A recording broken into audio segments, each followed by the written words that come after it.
It's a lot more scary to get on video because you can't really take back what you said, and people are worried about sounding dumb, sounding foolish. I ended up getting fired on a Friday. It sucked. I was building like this business. I was quite lonely. Who am I? Like, no one wants to listen to me. I'm not important. Getting over my own anxiety and my own like self-doubt, self-worth. My own self-esteem needed some adjusting and needed some upgrading from like some things that were past traumas. You kind of have to learn how to get like really real with yourself about relentless delusion is the way it feels sometimes. Validate yourself. Like, like you don't need anyone's validation. Is that a scam? Like, can you actually make money online? Okay, welcome back to the Inspired Idiot Show. We have Jeremy Throne on with us today. How's it going, Jeremy? Hey, good, Kelsey. Thank you for having me. Yeah, I'm excited. I'm really excited to talk to you for personal reasons as well, because you are basically building a business out of podcasting and talking with cool people and making video content around it. And that's very aligned with what I'm trying to figure out here. So I'm just going to read people kind of what I discovered in your social media bio, and then I'll just kind of start by asking you some questions about it. Sure. Sounds good. All right. So I believe I was doing a bit of recon earlier today. So I believe this is from your Substack bio. You said you landed a 6-figure job from podcast visibility. Now you produce podcasts and create short-term form video to help founders get visible. You're building Video Ghost to 10K monthly recurring revenue in public for 9-to-5ers that are building their exit. So can you tell me, I guess, like what brought you to doing this work? Yeah, so I was a marketing director for 4 years for a software company. And at that time, I was pretty high paid, 6-figure job. And I ended up starting a podcast at that particular role. It didn't have that many downloads. It only had like 8.6 thousand downloads. But that job ended. I ended up getting like fired like on a Friday. It sucked. And by Sunday, I had a new job basically at this other company, basically as a podcast producer, also like a 6-figure job. That job also ended. But that kind of ended, that was kind of like the start of the visibility. So that podcast, like 3 or 4 of my clients actually now came from the actual interviews of the podcast. So it's really interesting like how that actually happens. I think there's probably a lot of like warm leads in everyone's like network that they have that they probably could work with. There just needs to find a way to work together. Yeah, I would for sure agree with that. So when you say that the podcast you started got just over 8K downloads, like how long of a period was that it got those 8K downloads? It was actually over 4 years. It was like Okay. 130 different interviews. We were like in a very like niche space. It was like transportation tech, but like I was also like interviewing like I had like a professional snowboarder on there, authors. So I wasn't like really super in a container. I was a little bit more out there, I would say. But yeah, it also landed me like, for example, like I was working on an episode this morning with one of my good friends, Tristan. I went to high school with him. He has like a freight company. He owns these trucks, and he didn't actually want to start a podcast, but he came to my cohort. We started it back in November, and he ended up starting a podcast after it. He didn't want to like upload it to Spotify and Apple and do all. He just wants to run this company, right? So like I just made it easy for him, and I was charging him like $500 an episode and cut a couple clips, upload everything for him. We kind of collaborate on the title, and I'll get the title, we'll talk about it, and he kind of just runs with it. And his personal brand, it's done crazy things for him already. Like from his podcast alone, he already closed like a client, like in a very competitive industry in trucking. And then he also potentially has a partnership with someone that has a $250 million business in revenue for Parcel. And Tristan is already a business owner. This guy wants Tristan's charisma and his brand so that he could power part of that face of that business. So it's, I don't know, I found that it's not necessarily about the amount of downloads that you have per se. It's more about like who wants to work with you, and like if you could be that front person, I think, and be charismatic, and if you have some sort of vibe and some sort of niche. So what do you think, because I know like for me, the thing that really draws me to doing podcasting and like making this content is that I really like just having good conversations with people that I think are doing cool shit. And like that's the bottom line to why I feel drawn to podcasting. So what was it for you? Like, was it kind of a similar idea of why you wanted to pursue more work in podcasting as opposed to doing like written ghostwriting content for people? I never really wanted to ghostwrite. I know that we're in a same community, Growth Ghost, with Dakota, and I loved his style and I loved his authenticity and kind of was drawn to him. And I think that also like when I was building like this business, I was like quite lonely, like doing it by myself and like not having like a social outlet.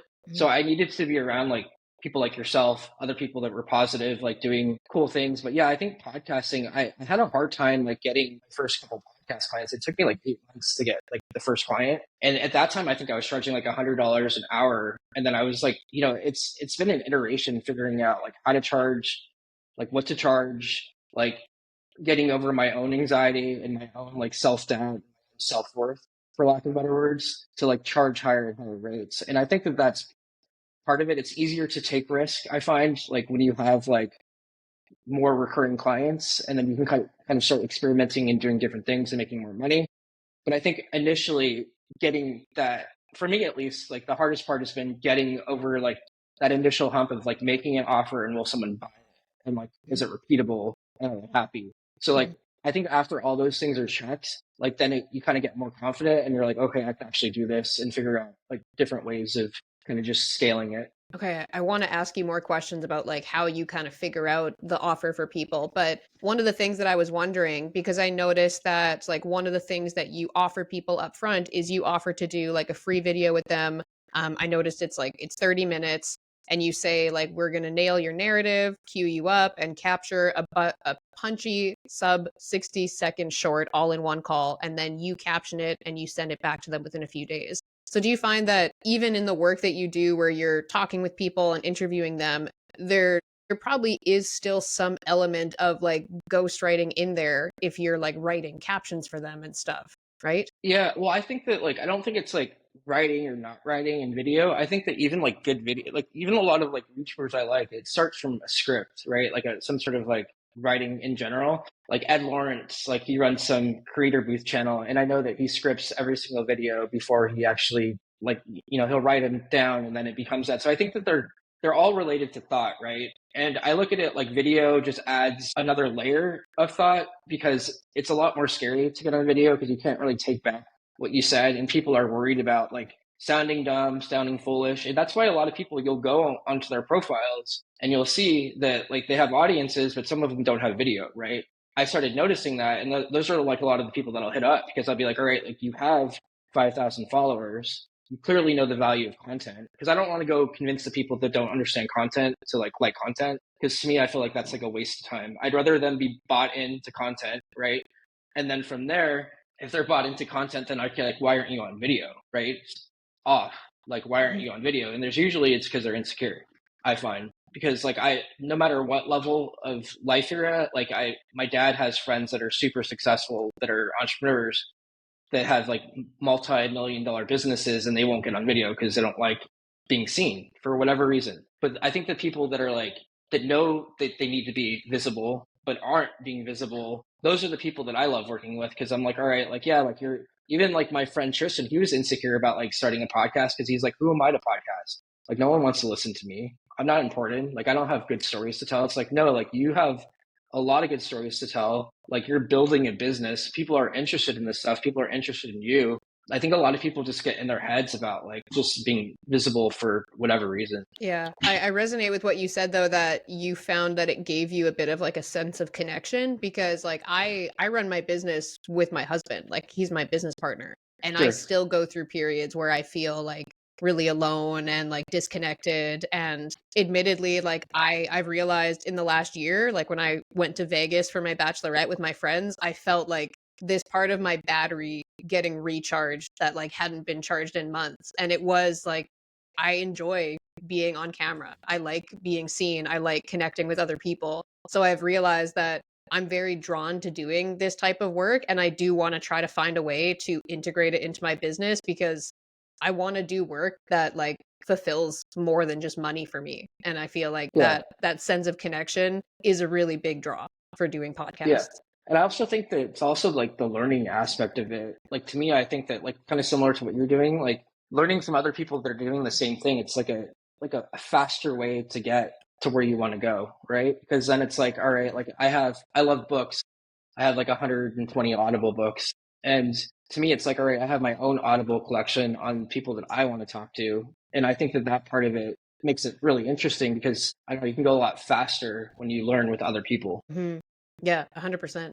So when like because I'm really interested in how you're basically taking something that you liked doing, like doing the podcasting, and now you're kind of in a similar-ish place to where I'm in, where you're figuring out like how do I actually turn this into an offer for people that actually solves problems for them. So does that look a little bit different for you from client to client, or do you have like a certain kind of structure to like, hey, here's what I provide, here's what you get, or like what does that kind of look like? Yeah, so for podcasting, I've been charging $500 per episode, and that includes like two clips, so think under 60-second videos. And I also just kind of take away all the back end work. Like so like a lot of like founders don't want to like upload it, nor do they know how to upload it to Spotify or Apple or what an RSS feed is or any of that stuff.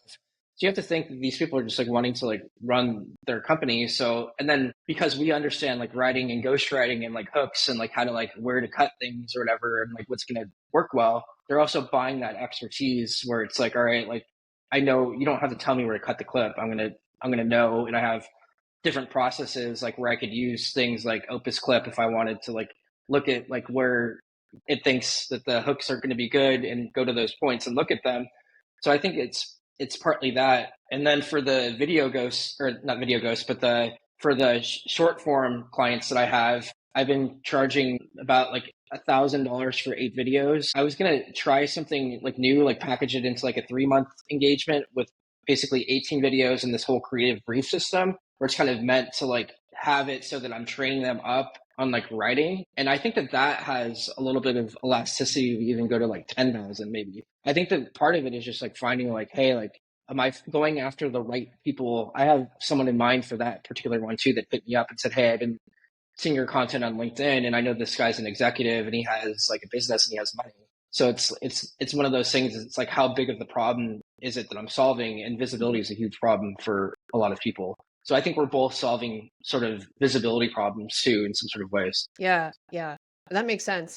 I something that I've thought about a lot with content, and like you and I were messaging a little bit about it before the podcast, but I think I've always kind of had this perception with content that like there needs to be like a direct ROI tied to it. So like if, I need to have a way to like track that this content is actually performing well and that it's actually like driving sales for this person. And I think a little bit of that is maybe some limiting beliefs on my part about like just like you were saying at the beginning, like feeling good enough in the service that you provide, because I do think there is value in visibility. If somebody goes from never posting anything about their business to now having 3 posts a week that they didn't have to put a ton of thought into, there is value in that.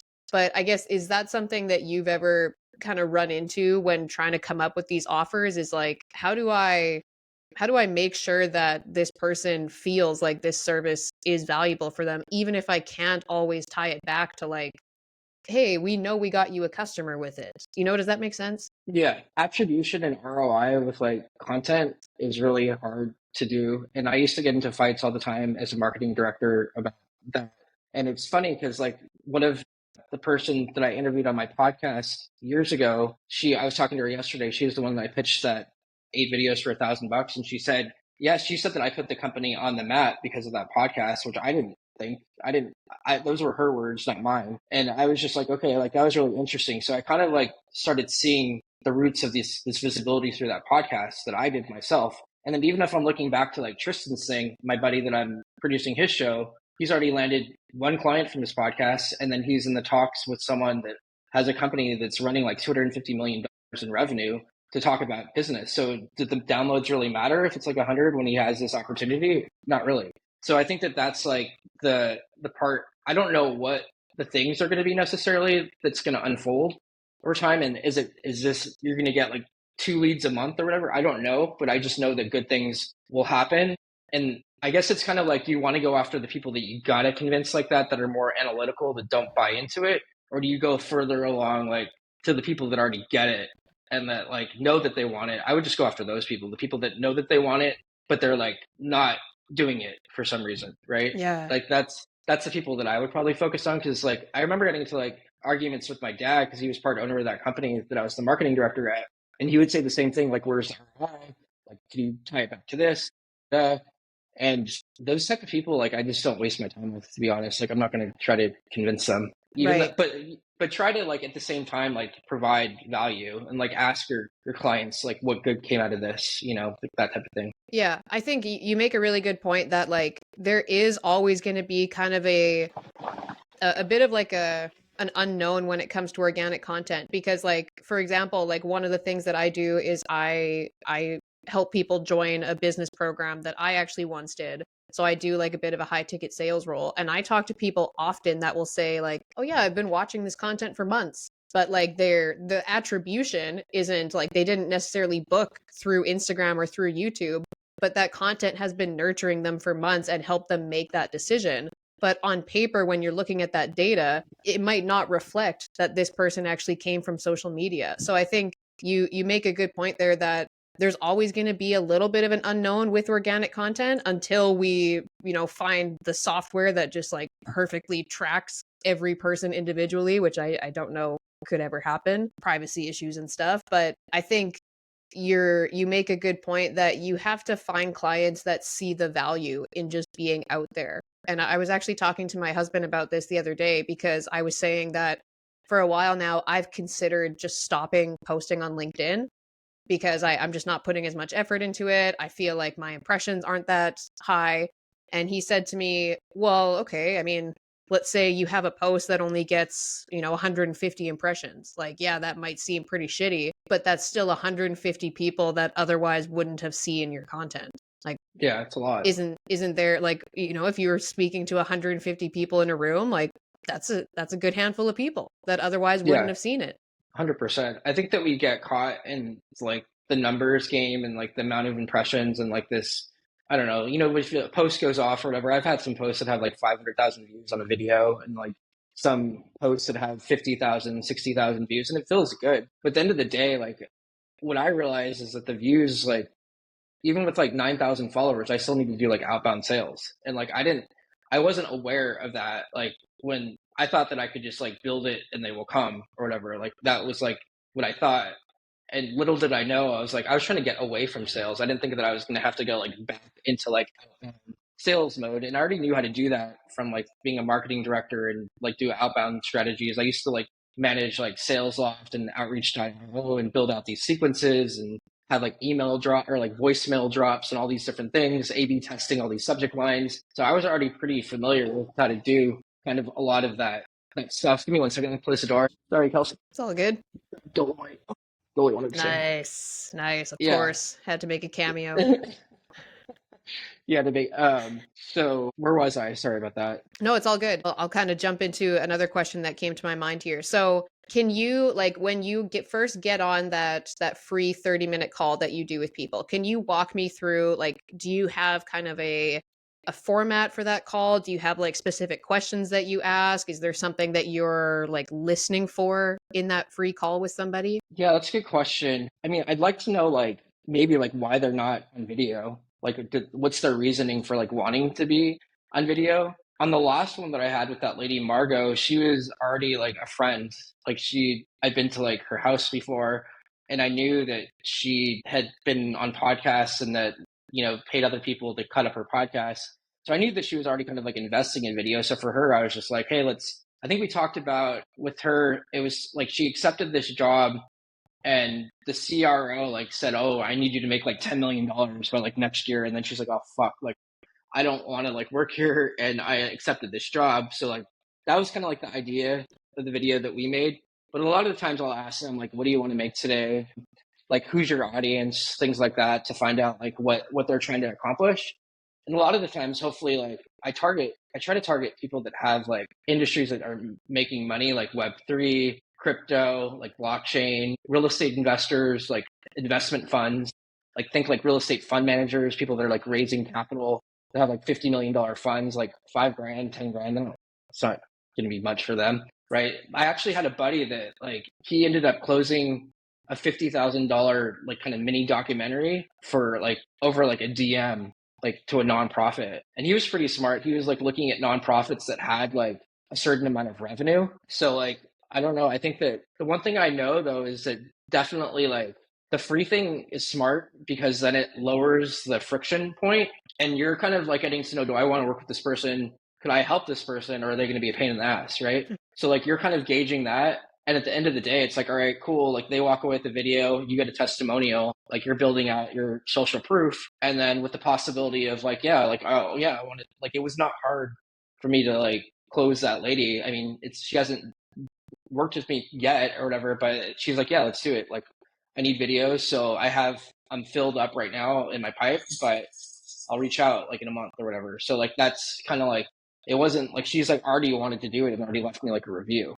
So Yeah. I think that it becomes like, all right, they're paying for your like expertise because we're like, not everyone's hanging out like in like Substack all day like us and like LinkedIn or whatever and writing content and thinking about writing all day. So I think that like we deserve to be paid for that. Yeah. No, I think it's really smart what you're doing, like offering that free 30-minute video, keeping it to 30 minutes so you're conscious of not giving away like a ton of your time and spreading yourself Yeah. too thin. But then that first interaction between you and that person kind of serves multiple goals because a big one, like you said, is feeling out like, how do I vibe with this person? Is this somebody that I could see myself like collaborating with for months on end? But you're also getting a feel for like what is stopping them from being on video, and they have to like kind of explain it to you. And I found that's been something that people have given me the feedback that like these interviews have been really helpful for them, is because sometimes it takes somebody else asking you a question and you trying to explain it to somebody else for you to realize the answer for yourself.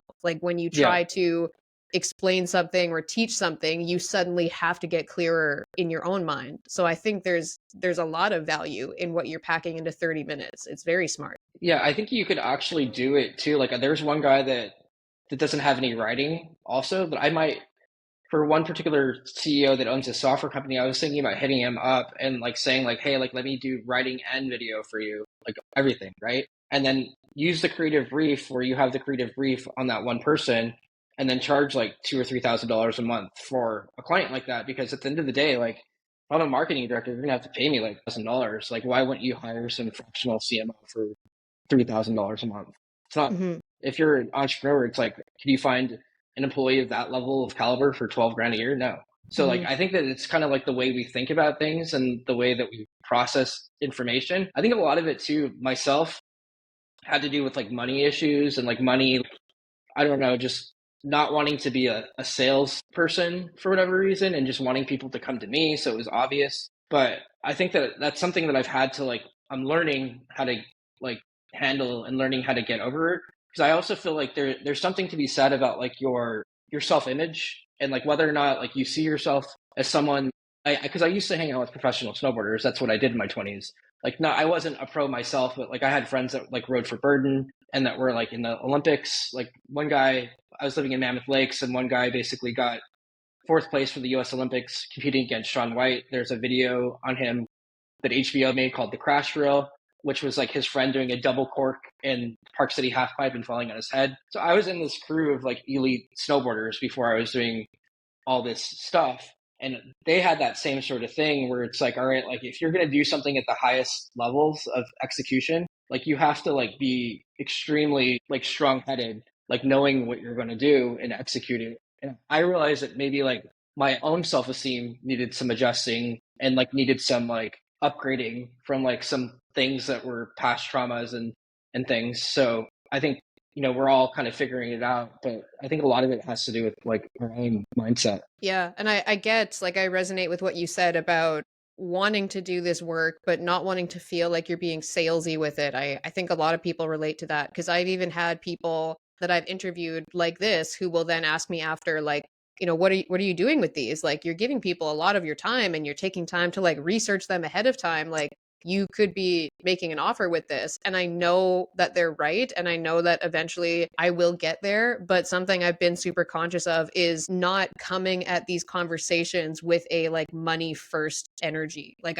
I just, Yeah. I don't want to get to the end of a conversation like this and have you and I feel like, man, this was really great. And then there's just always like a pitch slap at the end. So I I'm get it. kind of figuring out what that looks like and how to not make the sale the primary motivator. And that actually leads me to another content or a question I wanted to ask you is, I guess, how do I put this? What, like for you, okay, let me kind of back up here. When you are interviewing somebody and you're talking with them, is there ever like a moment when you know like, oh, that's the clip? Or like is there something that you look for that kind of tells you like that's the one? Yeah, definitely. I think a lot of people like preamble, like when they're doing clips, like if it's like an under 60-second thing, they might go like, "Hey, my name is Jeremy Thone. I'm the marketing director, blah blah blah." It's like, okay, like no one gives a shit. Like you can see your name like on the post. Like so skip all that shit and like take me like right into like the heat of the moment. Like for example, like I have this one entrepreneur client named Tyson, and he was saying that like these creditors, he went bankrupt, and these creditors were like trying to find him to look for their money.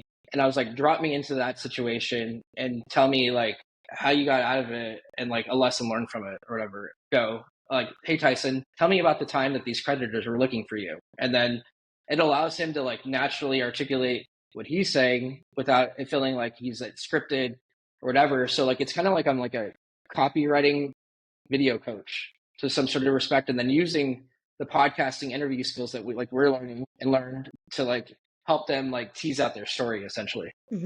Yeah.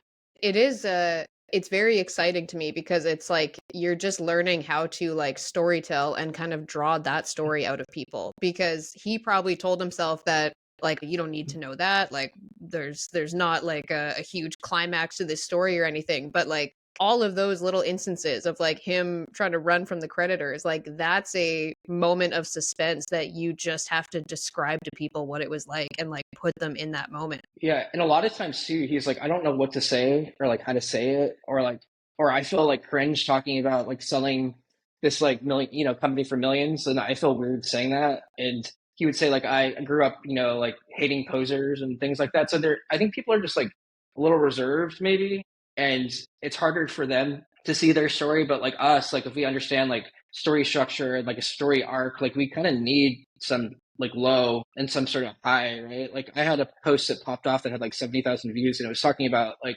breaking my jaw and losing my job on the same day and then becoming like a full-time entrepreneur like after that. So I think that like once you have like these stories that people could like get behind, like that are very human and root for, I think that's powerful. And the one thing that I kind of just learned this week too is like difference between that and like trauma dumping is that you've like you've healed from the situation, and then you came back with like some sort of insight from that pain essentially. Like it's one thing to like just like sit in the pain and like not like have anything to say or do about it, but to have like burning from the ashes and transformation out of it, it's a powerful story.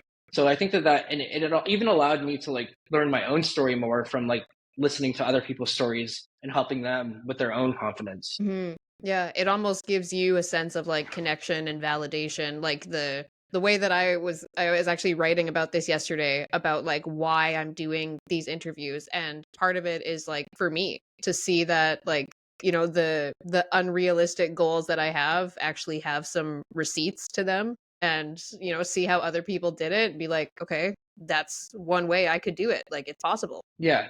And I think that it's interesting too because like when I was a marketing director, we paid someone like 10 grand for getting on 3 podcasts. And he didn't have like a lot of downloads. He was just very like niche. Like he was in like the freight transportation industry, just like you're like in the creator entrepreneur industry, whatever you would call it. And we wanted like a couple of our executives to get on his podcast, and he made some content. So we paid him like 10 grand.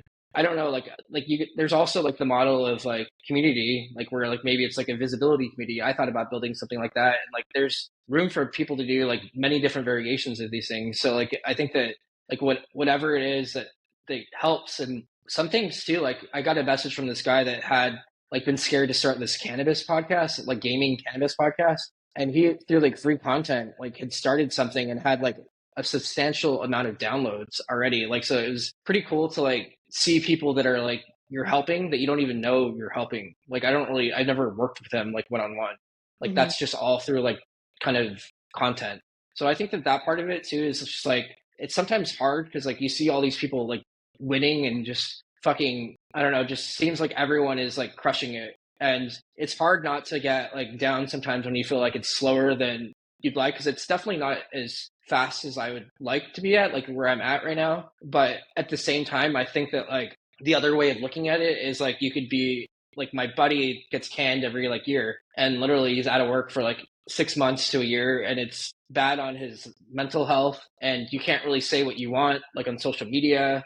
So to me, I'd much rather have what I have now and then like building up into something bigger and bigger, because I think that it's just easier to build and get compound interest on things over time. It's hard when you're having to restart every year. Mhm. Yeah, yeah, I totally agree with that.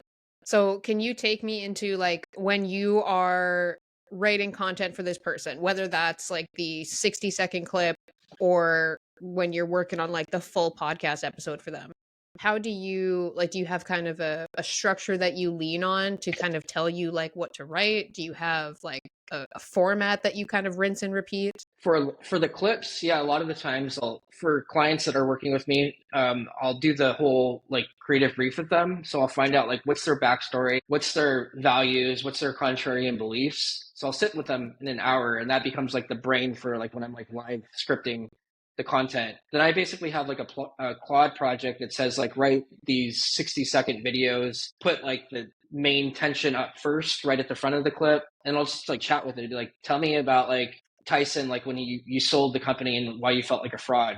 And then I'll literally just like whatever I think is interesting from his story, I'll just kind of like chat with the AI and just kind of with like ideas of like tension. I just look for like those moments of like tension, I suppose, or moments of like interest that are like what would stop me from like if I was like looking at something. Obviously, money is one thing. Like people like to see money. People like to see success stories of like bankruptcy and then $1 million exit. So I think that that's kind of like a recurring thing with him.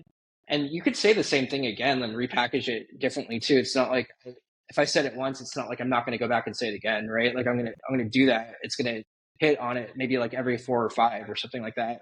Because at the end of the day, I think not everyone's going to see that one video that you made last month. And like, I mean, maybe some of it's evergreen on like on YouTube, but it's some of these ideas are worth repeating, so like in different ways. Hmm. Yeah, I think there's a whole art to that. Like, there can be one story or one idea that you can find like 7 different ways to tell the story. And I think that's something that, going back to what you said before, somebody who has like a bit of a ghostwriting or copywriting background is going to see those opportunities to like take one idea and maybe make like 8 different angles of content out of it. Yeah, I think there's not a whole lot of people that do the video and the ghostwriting. So like that's also interesting, right? Too, because you can do both. Like, all right, how about like a month's worth of content from like 2 interviews or whatever, video and or video and ghostwriting, right? Mhm. So it's like I think that's also a way to stand out, because I don't think a lot of people are doing that. It seems like a lot of people I know are just like ghostwriting only, or it's like only podcasting. I think combining the two would be interesting, Mhm. because people Yeah, just were. cuz I think. Sorry, go ahead. oh, I was just gonna say, I think I do know of some people that kind of combine both. Like I know, like we probably both know Mike Bolton. He has a whole Oh yeah. LinkedIn ghostwriting offer, and I know that that kind of follows that structure of like doing an interview every month to kind of get those content ideas, and then he basically takes that interview and makes it into a bunch of posts. I think he does like a post for them every day for the month, and Oh then if wow. they want the actual video clips as well, I think that's another package that he offers. But there is a lot of like, I think this is where people sometimes maybe don't understand the difference between a ghostwriter and like a social media manager, because a ghostwriter has to go like very deep into your business. Like they get very involved and very like aware of everything going on in your business, because they are asking those questions, they're then taking your answers and actually writing the content about it. So there's a lot more like investment with a ghostwriter, whereas somebody who's just like maybe a $400 a month social media manager might just be throwing up posts that they think, are aligned with your brand. But there's a lot less like investigation with that I think a ghostwriter does. Yeah, and for my podcast clients, I'm not really like shaping so much what they're saying on their questions. Like I'll help them with the concept of the show. Like I have another client coming on has a show that he wants to do like mental health, and it's going to be like one episode a month, $500 a month, $6,000 contract. I on that particular client, I actually charged him a $350 setup fee, which I've never charged before, and it's a low setup fee that'll probably like raise over time. But it was interesting because he was kind of like seemed a little flaky, so I was like, all right, like if there is like some work that needs to be done for me to get the thing live. So I was like, all right, like let's just see if he commits to this, and that'll be like a good test to see if like whether or not. And he's coming on board in a couple months. But I had a call with him the other day and we already kind of mapped out like this first 6 episodes or whatever. But it was kind of like me just listening and kind of like, it wasn't like I had much input. Like he kind of already knew what he wanted to do. I was just almost there to like run the ideas off of and like handle like the back end things. And then when he does his thing, I'll cut the clips or whatever. So I don't know. The two different businesses, like the video thing, I'm more involved in the writing, but then like on the podcasting side, it's kind of like I help them with like the theme and like for the most part, they're kind of off to the races and just like interviewing people and doing their thing. So what kind of tools are required for you to do an offer like that? Like I'm sure you have Riverside that you probably use for all your clients. Are there any other tools that kind of come out of your pocket that kind of justify like charging an upfront setup fee? Obviously your time goes into like, maybe building their podcast platform for them and stuff. But what else does that look like for you in terms of setup? Yeah, I mean, it's really just like these checking calls essentially, because it's like he's going to go live in like February and like I'm going to have to check in with him like probably like 3 or 4 times just to make sure that we're like on track and that it's kind of just valuing for one your time, I think. Like, cause like I don't want to like be wasting my time with someone that's not committed to doing this thing. And also like from like I used to work in software and we used to charge like $5,000 for like setup fees for like nothing, like literally just to use our software, which they would like go back and like recoup some of their software development costs for the code base. But at the end of the day, it's like $350 is not much money. And they're paying for like my expertise to like help them do a podcast without having to think about it.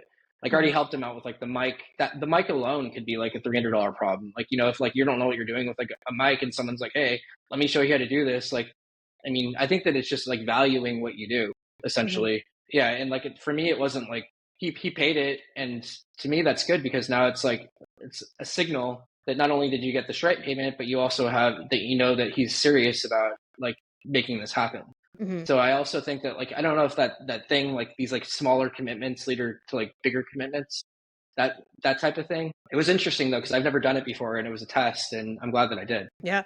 No, I think there's validity to that as well, especially if like do you ever have clients that know they want to do a podcast but haven't started it at all, so you are literally like starting their podcast from the ground up for them? Yeah, it happened yesterday actually, like from a referral. My buddy Tristan that I run his podcast, this guy wants to do a podcast on legacy, like on like people that are like, he wants to interview on someone like, what is your legacy? What are you leaving behind? Like these legacy videos. And he already has like good intentions. He wants to, if he makes any money, donate part of it to like charity, but he has like no idea what he's doing. He just knows that he has this very strong idea. And we talked yesterday and I was like, it's going to be like, if you want me involved in this project, it's going to be like $500 an episode. At least that's the rate today. Maybe next year it'll be 5 or 750 or 1,000. Who knows? Like as we get busier, I think that your time is just like, who do I want to work with, and like why? And I think that just naturally works itself out. But he was Mhm. like, yeah, I want to use you. So who knows? Like I'm not counting it,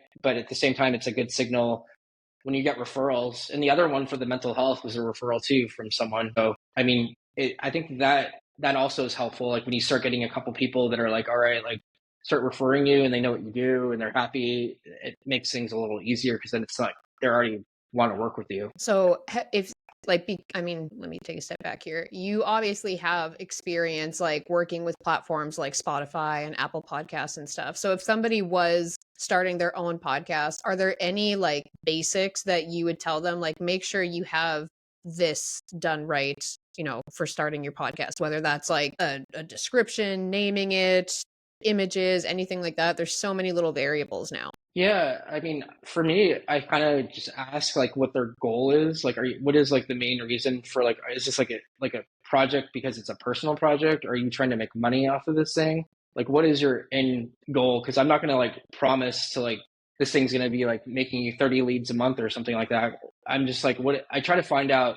Same thing happened to me. I bought a website from this guy named Zach from Rebel Websites, and he was like, "What are you expecting from this?" I was just like, "I just want a nice website. I'm not expecting the thing to like." Bring in a million leads or whatever. So I think that part of it is just understanding the expectations of like qualifying the client on kind of what they're looking for. But as far as tools go, just Opus Clip is one that I'm using. Riverside, Premiere Pro, I use quite often. Adobe Audition, kind of those ones. But to your question, I would ask him to have it. I probably wanted to go to an offer. Like if I had in a perfect world, like me being business minded, I'd be like, if you could back up your podcast to what you do for work, that'd be like the smartest move. So have some kind of like mention in the podcast description of like where they could go if they want the offer kind of thing. No, I just mean like the whole alignment of the podcast to like your work, right? I mean, because the same thing probably happens for ghostwriters where people were like, I don't know, talking about personal experiences or something like that, but not getting any leads, right? So, like, are they talking enough about what they actually do? And I think that sometimes there's a disconnect between like what the show is about and what their business is. So that part of it. But the titles is definitely a place that is easy fruit. I'd say like a good title is important, like to have like the title, the packaging is very important, like the picture, like, the image on the podcast along with the title and having a couple words. I would focus more on that than because you need to get the thing like opened, right? So And what that's from like the packaging.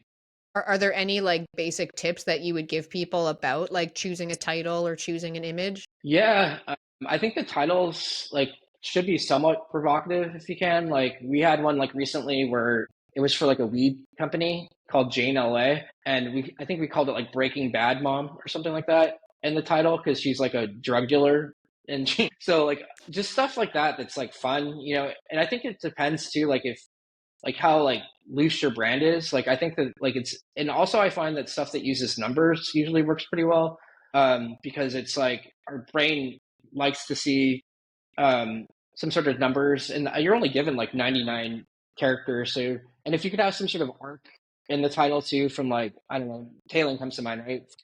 $40,000 teacher, $40,000 a year teacher to $400,000 a month.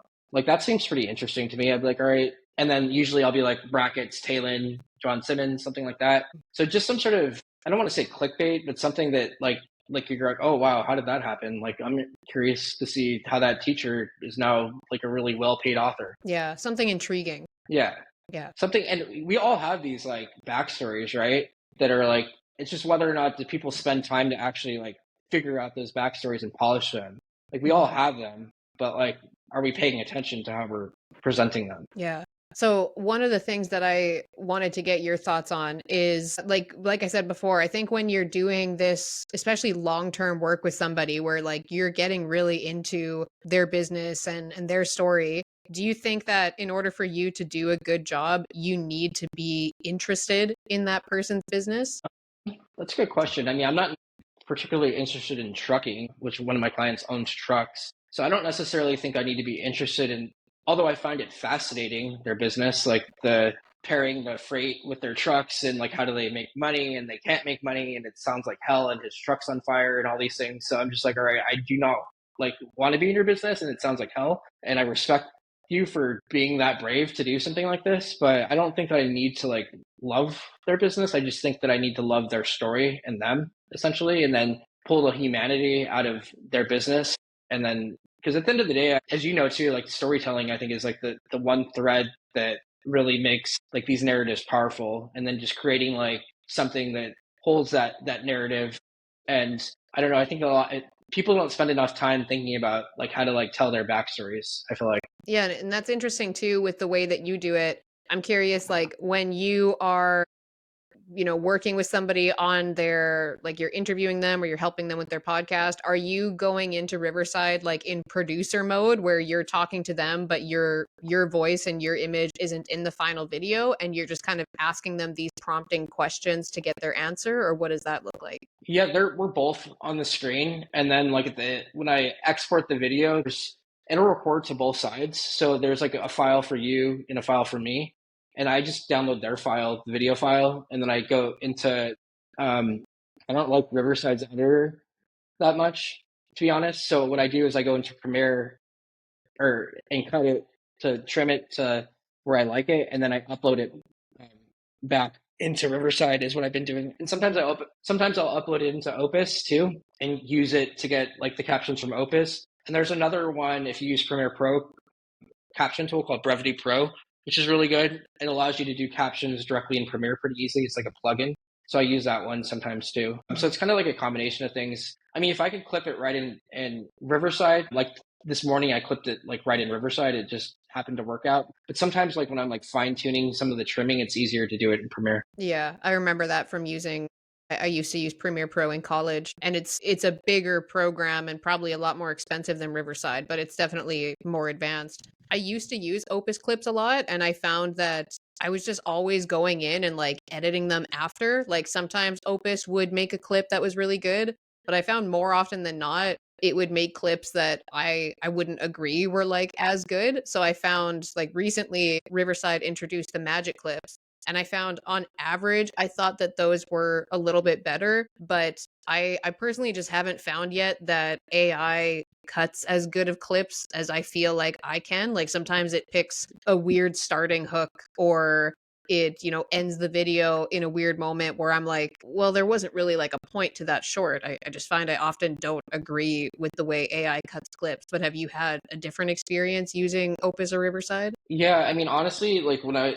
watch like a long form interview, I try to watch it like a few times. So like I think that that also needs to, like when you're thinking about pricing, like what's in it for your time as well. So I usually tend to try to watch it like one or two times just to see what parts stick out to me, and then I'll use the AI just to like cross reference it. For example, like this morning, like I was editing a clip and it was like my friend had like a cowboy hat on, and he wears a different hat for every show. But this time he had like a cowboy hat on, and it was this guy that was called Ace Rivington who makes like jeans. So he had like cowboy boots on and jeans this guy made, and it was just like him showing his outfit to the guy that made his jeans. So I was just like, it's kind of that clip just made sense because it was like, it was Tristan doesn't normally wear a cowboy hat, and it's also this guy's product. So I was like, oh, that's kind of cool. I'll just cut that right there.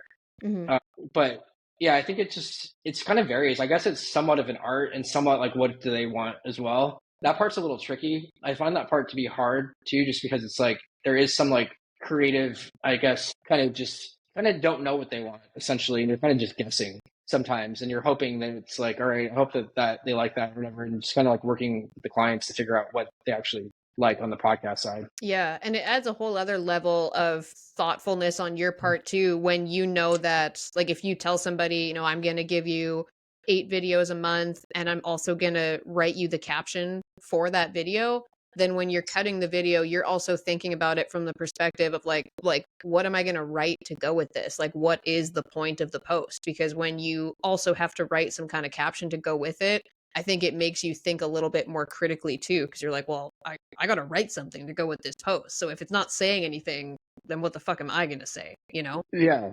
No, yeah.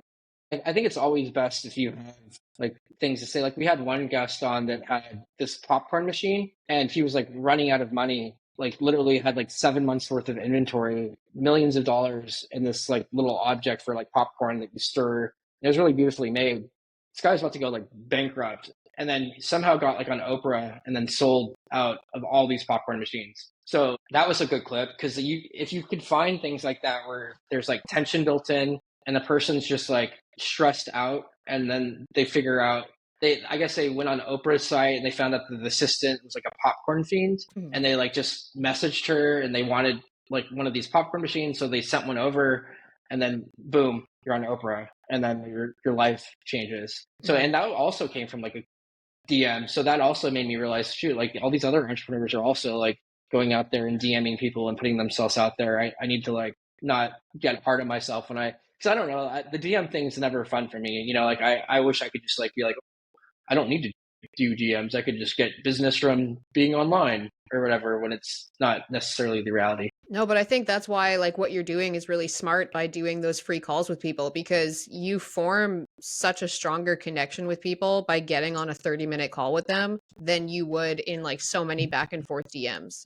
I find Oh yeah, DMing like generally is very impersonal, but after you spend 30 minutes with somebody asking them questions about their business and then you also send them something from that conversation, which I think it's really cool that you are able, like I know you said you send them the clip from that first conversation within a few days. When I yeah, saw that, I was like, that's so smart because you're getting it to them right away. Like after I do these 90-minute interviews with people, it usually takes me a month to send them everything from it, between like sure. the full video, all the clips, any articles that I write about them. It's obviously like a handful more, but that's something that I've thought to myself is like I got to find a way to get people their shit faster. But It's interesting because like I have a friend that just started doing this business where he's like a legacy writer. So he's going after like people that are like, want to like have their legacy like in a book. That's what he's doing now. He's just going in there and like interviewing them and like writing a book. I mean, the podcasting is kind of a similar form of that. I think it's just really all about like how you're positioning things, who your offer is, like who you're going after. And I think there's money to be made in podcasting. It's just finding the clients is like the hard part sometimes. So like that's why I started doing the videos because I realized that like for one it was like hard to find people that wanted to start a podcast, and now they trickle in from just like some inbound stuff or whatever. But like I had to like do that value ladder where I was like I need something else to like drive revenue while I work on finding other people for podcasts. And that's like when like the short form video, I would talk to people and they'd be like, I don't want to start a podcast, but I want to get a video. And I was like, all right, well, let's do that instead. So that's Mhm. kind of how it happened. And then now I kind of look at it too. Like if I had someone that had like in LA that wanted like a higher production, I think you could definitely, if you have like all the lighting gear and equipment and you're bringing in like all the audio gear, all like the camera gear, everything, and you're maybe sending it off to an editor, that could be, thousands of dollars, right? So like, I don't know, that could be a thing too, where you're like, all right, someone like just really wants, I don't know, like a month's worth of really strong polished video content. You just go show up at their office with like a nice DSLR camera, a couple 3-point lighting system, go in there, film with them for a couple hours, and then it's like all of a sudden your higher ticket on them because it's going to cost them a lot of money to go buy all that equipment. So it's like, and your story expertise, that could be a couple $1,000 gig just right there. I mean, I Yeah. saw my friend do it. Like he had a $50,000 documentary from like a DM, and they paid me for photography. And that actual center that we helped out, they actually wanted to start a podcast too. So I might be consulting with them to help out this guy that has autism start a podcast and do the whole workflow for them.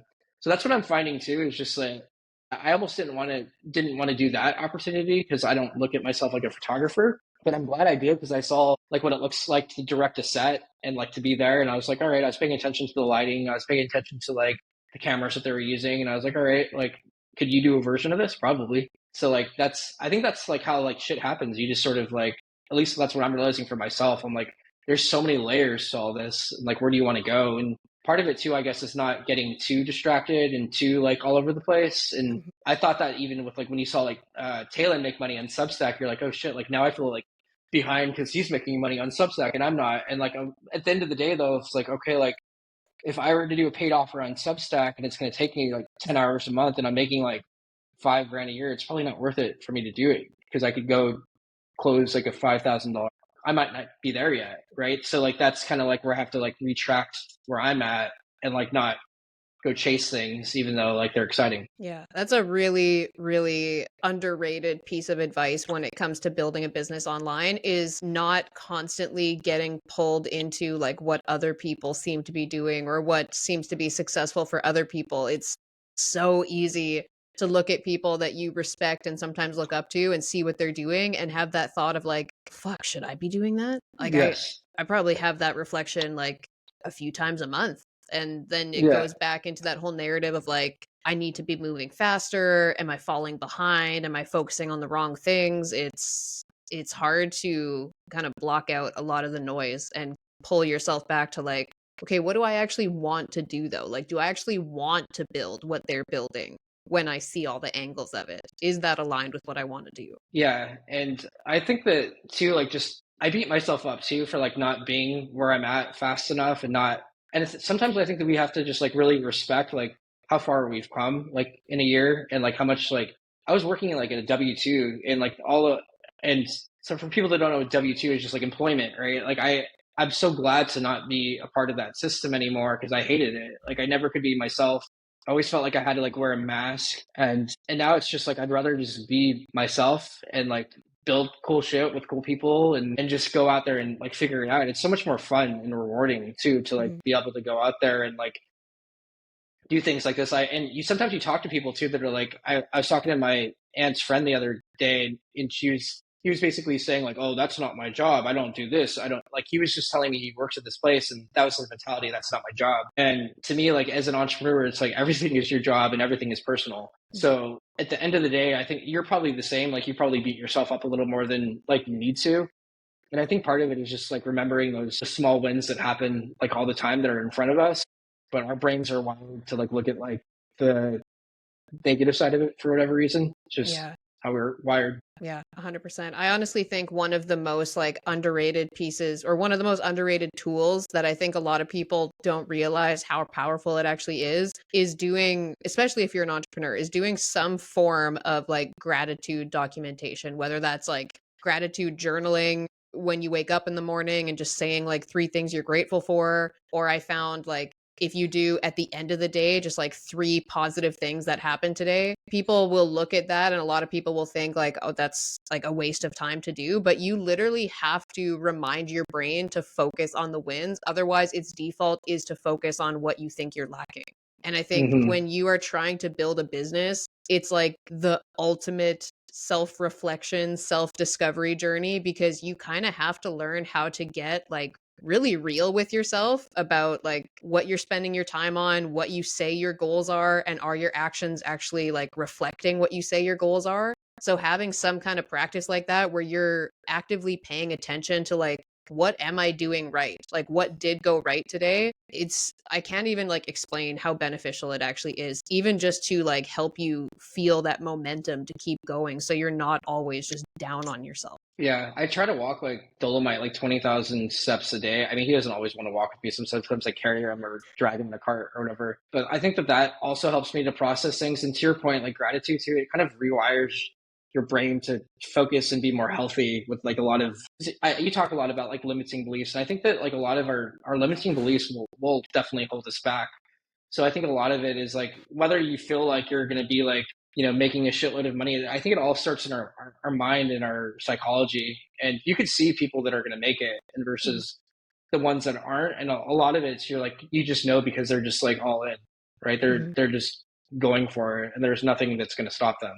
And there's a bit of relentlessness, I think, that some top performers have. They're not like, we just don't give up and just constantly thinking about new angles to figure shit out. I think that curiosity is something that you can't teach. Like either maybe for whatever reason you might get it into one thing, but if it's back into a business, I can only see good things happening. Yeah, relentless delusion is the way it feels sometimes. One of the kind of like, I guess, more tactical questions that I wanted to ask you, like whether you're doing short form clips for somebody or you're doing like a full fledged out podcast episode, are you like completely removing yourself from the content so that the final episode is just them, just their voice, just their visual? Or are you ever like still in that content as the interviewer? No, I'm never in the content as the interviewer. Like, so like the podcast with like Tristan's podcast, for example, like he interviews his guests. So it's them two on the Riverside. And then I just go into Riverside into his account and grab the file. So I'm not in it at all. I'm just like the producer.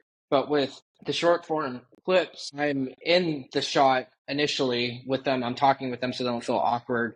But then I just download the file with them only and then kind of cut it with that part and like remove myself completely from it. Mhm. And Riverside is beautiful for that too, because you could just go in there and record with them and then just basically just cut it after, grab their clip, and then it'll be in 4K. And then, yeah, then you clip it for them. And I think people like that too. Like what I've been saying is just like a month's worth of like video content and systemize. Because think about it, like if someone's spending, how many people probably spend like an hour or more if they're new at video trying to like record their video, like with all the starts and stops and like whatever. Like this is like they're getting like 8 videos like systemized by someone that knows what they're doing. So I think that I think a lot of it too is just finding the people that have the money to do it and like not focusing on the people that don't and not trying to like, I don't know. I think that's part of it too, is just positioning and going after the right people or the people that want it or see it. Yeah, yeah. And I mean, that was partly like a personal curiosity question because I have a client that wants to do more like long form videos. And I've been trying to think about how can I do this kind of like interview style where I'm getting these good responses and stories out of him without me being plastered all over his YouTube channel and all over his brand. So there's an art to that as well. But for you, like when you like with that client that you said you're doing 8 short forms a month, right? Are Mhm. you actually like you're writing the content and then you're posting it or scheduling it for them as well? Or do you just hand them the content and they take it from there? No, they're taking it from there on Okay. that. Even with like the clips from my podcast clients, they take it and they kind of upload it. I do upload it for them to Spotify and to Apple, but for the clips, I just let them do. They're also on social media, but that is like a nice value add if they're gonna, if you're already in there writing their pieces, you could, easily schedule it for them as Mhm. well. But I know a lot of people do that are ghostwriters, right? They'll go in there and to their LinkedIn accounts and then post stuff. I heard that there were some people like, I don't know if any ghostwriters are doing it on Substack, but there might be like, I don't know. Do you know anyone that's like logging into Substacks and writing? I'm not sure. I don't know anybody that ghostwrites on Substack where they post for the person, because then you run into issues with like needing a VPN and stuff to log into that person's profiles. I know of people who will use like third-party schedulers like Buffer and Vista Social, but that doesn't connect to things like Substack yet. So I agree with you that that is kind of a next step to actually like post the content for them, because there's now a few more like logistical barriers that you have to think about to not get that person like locked out of their accounts. Yeah, and I can see even like a offer on Substack where it's like a podcast and long form newsletter or something like that would be interesting. Hmm. I mean, because it seems like people are like wanting depth these days over like this shallow thing. So I think just finding the right people and yeah, I mean, it all kind of boils down like when I'm thinking back on it to like visibility. Like Hmm. that's the thing that I keep on like kind of circling. It always kind of like goes back to that for whatever reason. Like the people want to be visible, and then how could I serve these people that like want to be visible? And so for you, like when you think about the kind of direction that the business is going in and what you want to focus on, is this something that you see yourself scaling to having a lot of clients, or do you think it's better served for you to have fewer clients that you like really focus on? Yeah, I mean, probably like 10 to 20 clients would be all that I really need to make a pretty healthy business. So, I mean, I that's probably about right for me. I don't need like hundreds of clients or anything like that. I think that's different if like you're doing like digital products and things like that.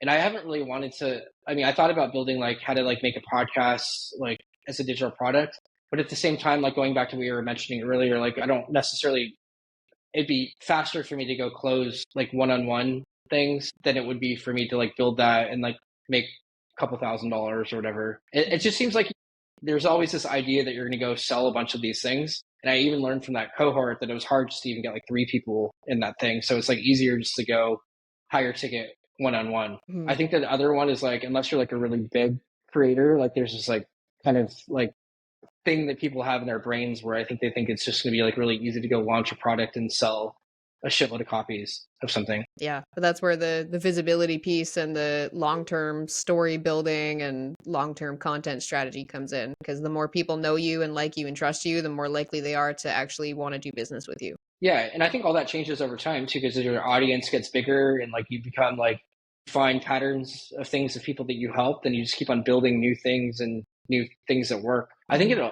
things will always like evolve, but just knowing that you could actually make money, I think was like the biggest like was because I think a lot of people are like, is that a scam? Like, can you actually make money online? Is that like are these people like well, and I'm sure that like you mentioned it on some of your posts, like some people might be telling half truths, what's real, what's not, or whatever. So like who knows? Like we can't like go audit people's shit. So like you can kind of tell like if people are willing to get on video and discuss things, it's usually probably a good sign because they're like they need to know like the details of things. Mhm. They're not gonna like try to go bullshit someone on video if like I mean maybe, but I wouldn't. Yeah, I agree. And that's why that's like a really big motivator for me with this content, is to just kind of show people a little bit of like behind the curtain of how people are actually like figuring out how to build their own business. Cause I think there is a lot of like smoke and mirrors when it comes to like big online creators who talk about like their 7-figure success story and they only kind of show you one side of it. And I think, like you said, more and more people are wanting to see like raw, real shit, like people talking about like all the failures that they maybe don't share on social media, or, yeah, 7 figures is my revenue, but I was still fucking broke when my business was doing 7 figures. Like the side of it that people relate to. And I think people who are down to get on video and talk about their business in a very real way and say like, yeah, this is what I do, this is what I charge, this is what I give people, is really refreshing for me. But I think it's also really motivating for people who do kind of feel like inspired idiots and they just want to hear like real talk from people really doing it and just being willing to share what they're doing. Yeah, and I appreciate that too because I think that the community it's good. I like hearing stuff too, like what people have tried, like what experiments have they tried, and like what worked, what didn't work. How do they package it? Like what do they price it at? Because that part was always like very confusing, like because you don't know, right? At the end of the day, no one knows, so you kind of just have to test it. Hmm. I think Hormozy talks about like, I don't know, if you charge like $1,000 for eight, like do that for five times and then the next do it for 1,500 or whatever it might be. Continually like raise it until you feel like you get some sort of like inflection point where like, okay, it's not working anymore. Hmm. So I look at it more like that now. I feel like than before, because before it was just like, I think someone calls it like waterfall questions, like, well, how do I price something? Like, and they start doing this like abstraction. I think it's Mark Manson, the guy that has this little art of not giving a fuck. Yeah. And he talks about these like questions that we ask ourselves, like, how do I ask this person out on a date? Or like, how do I like make money? Or like these very big questions, and then we get like stuck. Whereas like if you look at it like, all right, like I'm gonna try it at this rate 10 times and see what happens and get feedback from it, then I'm like, all right, cool. At least now I have some data and I'm not floating around in like la la land. Hmm. Yeah. Yeah. Oh man. I feel like this went by so much faster than I anticipated it would. I have two questions left that I would like to ask Sure. you, and then I'll make sure we wrap up on time. So, just based on your experience, this doesn't need to be like, you're an expert by any means, but you have a lot of experience helping people with content and podcasts. What is a mistake that you think new creators make when they're trying to turn conversations into content? I think too polished up. Like I used to work with the CEO that like I would film for them out in like the Long Beach Harbor, and it was hilarious. Like watching him like do it. He'd like fuck. He'd start like cussing and just getting all uptight and angry, and I'm like, dude, like this energy that you have is awful. I didn't say that to him, but that's what I was thinking in my mind. And I think a lot of it is just you don't need to be like super buttoned up. Like you don't need to have this like corporate, like speak in corporate voice. That just gets annoying and like lost. So I really encourage people and try to work with people that are kind of like more like ballsy and like more like outgoing. Because at the end of the day, I think we mentioned it a little bit earlier, like being relatable is so important. Like we both know Dakota, and Dakota is like talks about like his mom being like on substance abuse, and then like not having a dad, and a dad that's like a drug dealer. Like none of a lot of people that I know, if that happened to them, they wouldn't be sharing that. And I think that that allows you to like just sort of like feel more connected to the person because they're not like trying to act like their shit doesn't stink. So I think that's kind of like part of it is just like being around people that are like real, and just kind of hoping that the person's going to be real in their conversations and not try to act too cool for school or anything like that. Nice. Yeah. Just being willing to be real and be a human and just speak in their voice and believe that it's good enough for people to listen to. Yeah, exactly. And Yeah. that's part of it too, I think, is just like, I think when you're like trying to like seek validation too, when you're like newer, like it's like we're always going to be chasing validation to some sort of degree, but like validate yourself. Like, like you don't need anyone's validation. Like I used to want the validation of like pro snowboarders and like, or at least like companies and like wanting to like, oh, like I want that validation of like being sponsored by Burden or whatever. But at the end of the day, like I was like, that wasn't my path. So I just kind of need to validate that, like, hey, that was my experience getting to hang out in that crowd, but that's not necessarily like what I ended up doing. So, like, I Hmm. think that we kind of all need to like just give ourselves a little grace and like be proud that we're human, alive, breathing, and just kind of like all that kind of stuff. Yeah. Yeah, 100%. This feels like a good way to wrap up. But I always like to end by asking people if, the people listening to this are people who generally relate to the idea of feeling like an inspired idiot. So if you were to give one piece of advice to somebody who feels like that, who like doesn't really know exactly what they're doing, but they feel pulled to doing this kind of creative work of maybe like interviewing people, what is a piece of advice that you would give them or a small step that they could take? Yeah, I think that you're not going to get any momentum by like sitting there thinking about things. I would say like if you want to like write something, like write a comment on someone's post, maybe write 10 comments on other people's posts, get in the game of doing things because like I think and like doubt doesn't really happen when you have momentum and like when it's like one foot after another. Like when I'm having like a really shitty day, I might just be like, all right, just make it to lunch and like make it to like dinner or whatever. Just I think that you just have to get started and just not worry about people are going to judge you. I think you need to get to the point where you just like give less fucks about like people that are going to judge you and repel them and like find the people that are supportive in the community that are actually doing things with their lives and go hang out with them because at the end of the day, like hanging out with people like you and Mike Bolton and all these other people that are actually building things, it's a lot more fun to like go hang out with positive people that are actually not negative, and don't share like everything that you're going to go do before you've done it with everyone, because everyone's just going to poke holes at what you're doing. So like kind of keep some stuff close to heart while you're building it, and then come out with it maybe as you have some sort of like success, or talking to the right people. I would say also, like, don't choose your friends wisely. Yeah. Yeah, for sure.